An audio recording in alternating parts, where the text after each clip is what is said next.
Finish the big story everyone was talking about with Raw. Because Chad Gable had said last week to, who runs this thing? Adam Pearce, whoever. Get the best luchador that you can find, the greatest luchador in the world, and put him against me. I'm going to fight him. And Gable comes out to the ring, and he's getting the Kurt Angle, you suck chant, right, on the entrance, for obvious reasons, because, it's very reminiscent. And then comes the big reveal that they even said was an open secret, like anybody know this was happening. But the blackout, and then the lighting, and then the Zero Mito, and here comes Penthouse. Although now I'm gonna call him Penta McGee in honor of Tom McGee, and I'm gonna start calling Chad Gable Brett Gable in honor of Bret Hart. Because I know, and no, I'm not saying he's bad as Tom McGee, but everybody's talking about this great debut, and we can talk about this in a second. Chad Gable is the one that made this debut great. I'm sorry. Can you explain that for the listeners who don't understand the reference to Tom McGee Bret Hart match, what it means? Well, and we've talked about it before in past on the program, but for the younger listeners, Tom McGee was a guy that Vince had found in, 1985? And Tom McGee was a bodybuilder and a power lifter and a gymnast, and he was like 6'5", and he had blonde hair and movie star looks. And Vince thought he was going to be the next Hulk Hogan because, look at this fucking, it's amazing. And he brings him in and he has a dark match with Bret Hart. And Bret Hart made him look like the goddamn next Hulk Hogan. And the problem from there was that he didn't work with Bret Hart every night for the rest of his life, and reality set in, and within, a year and a half, they'd sent him to Japan, they'd cycled him through a couple places, they tried him in dark matches, and finally they just said, fuck it. He was rotten. I'm not saying that... In an era where they had a lot of rotten workers on their roster, that wasn't really a thing that prevented people from being hired. No, this was stunningly. Like, it was the fans of the time laughed at shit that he did. But I'm not saying Penthouse, our friend from AEW, is that bad, but I wrote down, here are my notes, hear that? I wrote down at the start of it, will he be any better here than he was in AEW? And he was doing the same fingers and the same poses, but he had a lot more energy to it. But the first thing they did when the bell rang, he grabbed a headlock on Gable with his right arm. And Gable tried to shoot him off, and it looked ridiculous.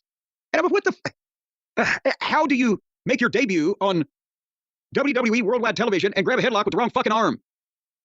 And Gable was doing all of the stuff that Penta does, but he was doing it better than Penta, and the fans were chanting, Penta, Penta, because they were in San Jose.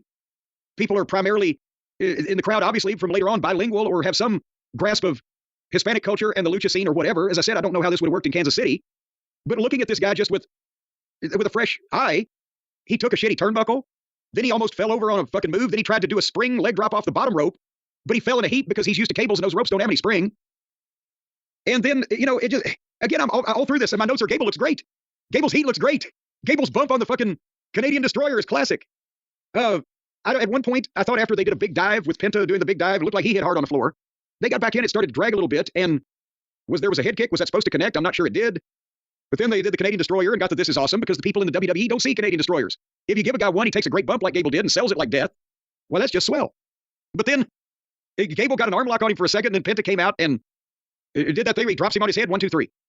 So the point I'm making is he got over with the crowd here. I think if these people didn't already want to like him in this building because they had a clue to his reputation or whatever, this match wouldn't have done it. Chad Gable worked his ass off. And the promo afterwards, as I said, he struggled to speak English, saying this is my new home, and the people were listening, kind of trying to get with it, but when he started speaking Spanish, it sounded good, and the people reacted to it. So for the Hispanic, we talked about this, for the Hispanic market, I think this guy's probably a big addition, but if they expect him to get over everywhere that hasn't seen him to this audience, then they better put him in with a lot of guys like Gable. It'll be interesting. I thought it was really good. I really enjoyed it. By the end of this, I was like, man, the first 45 minutes of Raw tonight have been amazing between the Punk angle and this. I liked it. The only thing I was swallowing there. I would agree that the Punk angle was amazing. This was all right. I thought this was really good. Again, hot crowd. In saying that I thought Penta had a great debut doesn't take anything away from Chad Gable, who has always been a great worker. Right. We've been putting him over since him and Jordan were wrestling FTR or the Revival. His push has always been the issue. Again, it's the same character. Was it a year ago? Was it less? Where all of a sudden they were giving him kind of a serious push on Raw. He was going after, I think, the Intercontinental title, whatever it was. Yeah. He was going after Gunther. That's what it was. And then he went back to kind of being silly again. You talk about the Canadian Destroyer. The way he took that Canadian Destroyer, maybe the best bump I've ever seen taken off it, but more importantly, the reaction it got. It didn't just get a pop. It got like a, we've never seen that before pop. Now, this is a move that's been around forever. But not in the WWE. Exactly. Penta is one of the guys, I believe, guilty in the past, in AEW, probably other places, where one guy does it and then they pop up and they run to the other rope and hit the other guy and then they do it back and forth. This right here shows the importance of the difference. When you hit it one time, and it's special. And in this case, it was right before the finish. I know it wasn't the finish. It was right before it. Man, that sandwich looks lonely, and that's sad. So let Jimmy John's...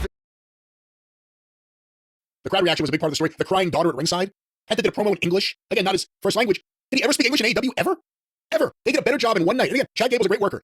But it's also his charisma and his personality, too. Right. And, he stands out from the average luchador here in 2025. They did a better job in one night with the merchandising, with everything, with Penta, than Tony Khan and AEW did in 5 years. Well, and they talked about his past on commentary. Lucha, other than AEW. Lucha Underground Champion, TNA, whatever they said. They didn't say AEW, but they did about as good as you're going to do to put him over on night one. And that's also something they're going to continue. They have producers for their matches. If you ever do see the spot where the one guy gives a destroyer and then the other guy hops up, back and forth, you'll never see it again, and they will have called it in the ring, and he'll get chastised for it because the producers won't allow that kind of thing to happen to keep the big pop when they see the move. And additionally, they're going to put him in with guys that can enhance him for the most part, rather than, again, on the other side of the street, they will put people in with anybody with that because Tony has no knowledge of or perspective on this guy's style won't lend itself well to getting this guy over that I want to get over. He won't be able to do his stuff right. I need to give him this guy or whatever. They just put people in there and hope for the best.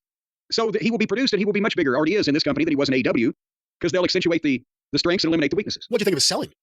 Did you ever see him sell like that in AEW? Well, no, because they just hop up and do things. And at one point I could see he's not used to this, right? When he was down trying to sell, I think, the leg or whatever. But he, again, is being produced. And the opponents will say, oh, no, if I'm going to do this, then we need to get this reaction, and then I'll do the other thing for you. And he will assimilate into the system, hopefully. But no, already, there was nobody producing them or explaining the flow of the match or any goal of business of the match. It was just, do what you guys do. Good or bad, that's what they were doing. Good and bad, both. What do you think Ray Phoenix is thinking? He's thinking, God damn it, if only I hadn't... The choke slam off the ring apron through the table where he broke his arm, that had to be where they're at in the time, right? I don't know, because I think that may have been... That was a while ago. I think he had to have renewed since then, unless he signed a 5-year deal right out of the gate. I don't know. Good Lord.